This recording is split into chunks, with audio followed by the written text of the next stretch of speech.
Hi friends, இன்றைக்கி நம்ம இந்த பாதாம் பிசினை பற்றி தாங்க பார்க்க போகிறோம். இதை பற்றி நிறைய பேர் கேள்விப்பட்டிருப்பீங்க, சில பேருக்கு தெரிஞ்சிருக்காது. இது உடம்புக்கு ரொம்பவே நல்லதுன்னு சொல்லுவாங்க, குளுமையும் கூட. இதை நைட் ஃபுல்லாக இந்த மாதிரி ஒரு 10 பீஸ் எடுத்து ஊற வச்சுருங்க. ஃபுல்லாக தண்ணி ஊற்றி காலையில் பார்த்திங்கள்ல இந்த மாதிரி நல்லா ஜெல்லி மாதிரி இருக்கும், பார்க்கவே ரொம்ப அழகாக இருக்கு பாருங்கள். இதோட கொஞ்சமாக நாட்டு சர்க்கரை சேர்த்து நம்ம வெறும் வயிற்றில் காலையில் அப்படியே சாப்பிடலாம்.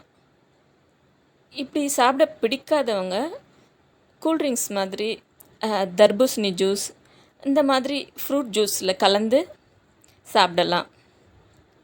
இது ரொம்பவே நல்லது. இந்த சம்மர் சீசனில் இதை வாரத்துக்கு ஒரு முறையாவது சேர்த்துக்கலாம். நீங்களும் ட்ரை பண்ணி பாருங்கள். Thank you, friends.